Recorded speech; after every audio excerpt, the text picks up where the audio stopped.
Hi guys, and welcome back to this week's video. This week it's something a little bit different. This is the bonus stage from Zwift games, and it is the Epiloch, the individual time trial stage. It is 11 kilometers long and fairly flat. There's not a huge amount of climbing, although as you'll see at the end there's a tiny little bit. But this was my first time trial event. I had never done anything like this before. If you'd seen my recent video about a week's worth of training, then you'll have seen that one of the things that I've been doing is trying to level up the time trial bike. So at completing, or at the time of competing in this event, my Zwift TT bike is at level 4, which has got all the performance upgrades on it, and the last two upgrades are just bonus XP and bonus drops, so I wasn't missing out on any performance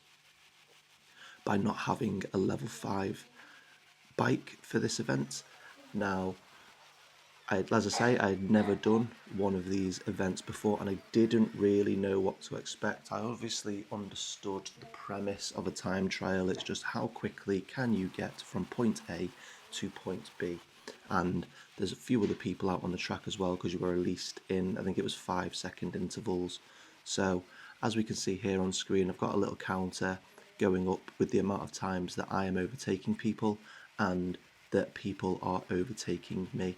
Now, this stage in the race, it is pretty even. My ambition, I had two goals for this race. One of them was to try and pace it as best I could. So I'd recently done an FTP test and my FTP was 256, so I wanted to try and keep as close to that as possible.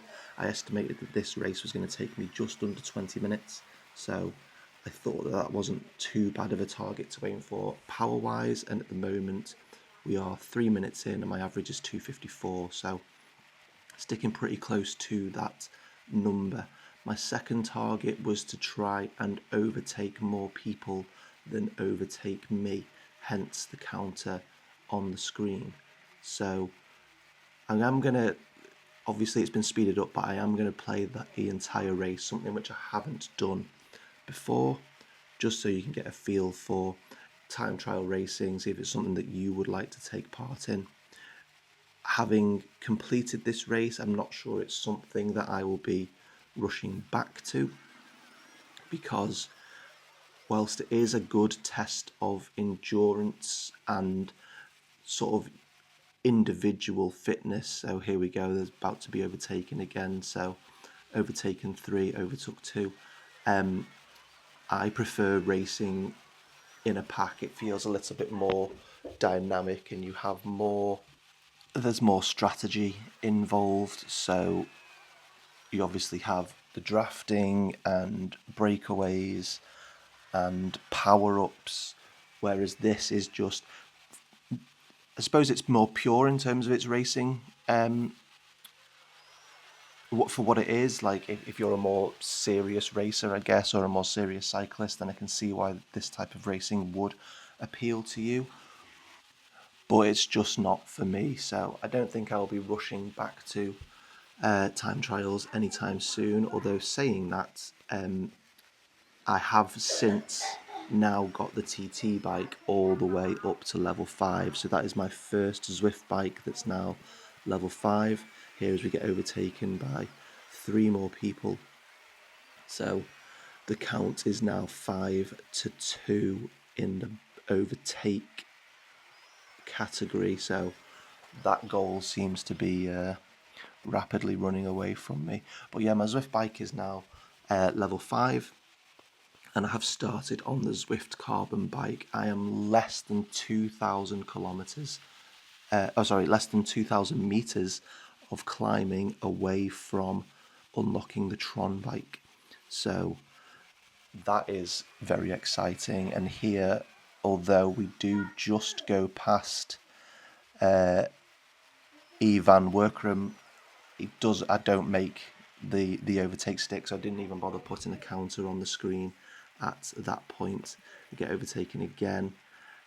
So Ivan Workram just sort of hovers in front at a sort of annoying distance over the next kilometre or so, and I keep thinking that I'm going to be able to catch him, but I just can't. And as we can see as well, we're now nearly 10 minutes in, and average power has dropped to 244, so 10 watts below where I was aiming to.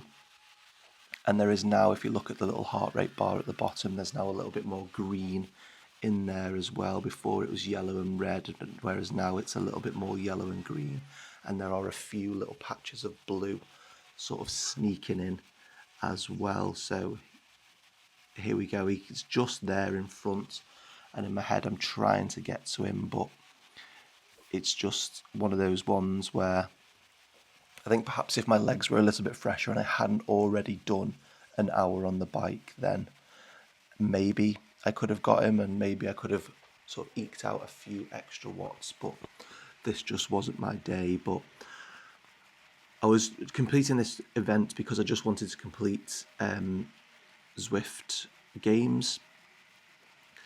It's been okay, these games events. I would say that I preferred Tour de Zwift and all of their events and routes. With the games, they got a little bit too long, and I actually ended up, the last couple, I ended up just cycling the route and using it as a workout. I didn't even race them because I think I've said before the issues I'm having with racing. I'm just not finding it fun at the moment. Obviously, I am doing the Crit Crusher training plan to try and improve my racing, so I'm not just sort of giving up on it. I am doing work in the background, but at the moment it's just not fun. Every race I seem to be losing racing score, even though I am doing something that I would consider to be an okay finish and worthy of a positive racing score increase rather than a negative one. So that's the reason why the race recap videos haven't been coming out. But we'll get back to it at some point, I am sure. We are coming to the end now. We've got 2.2 kilometres to go. My target of under 20 minutes seems to be realistic.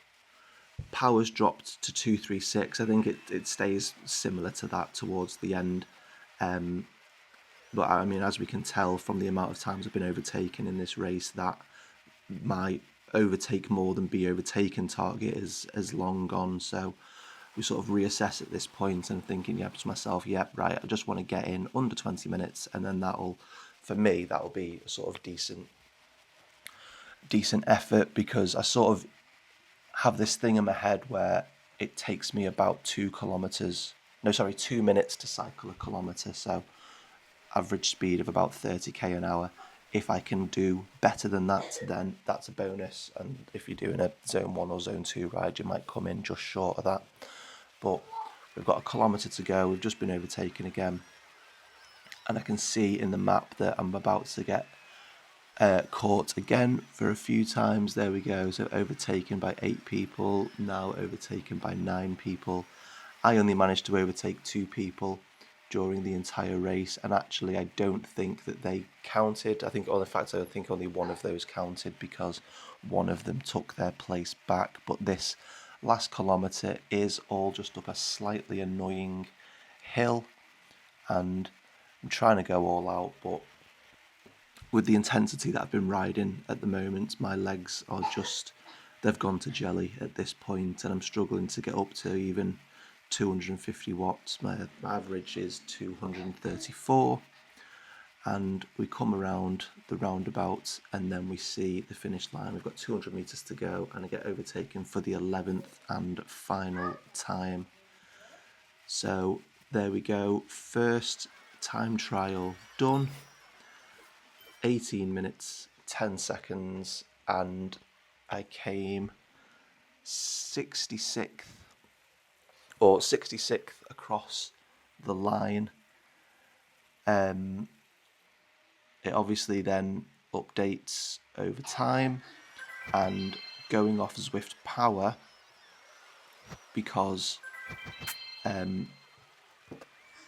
there were 116 people in this race, but on Zwift power I was 69th. Now, this was a little bit...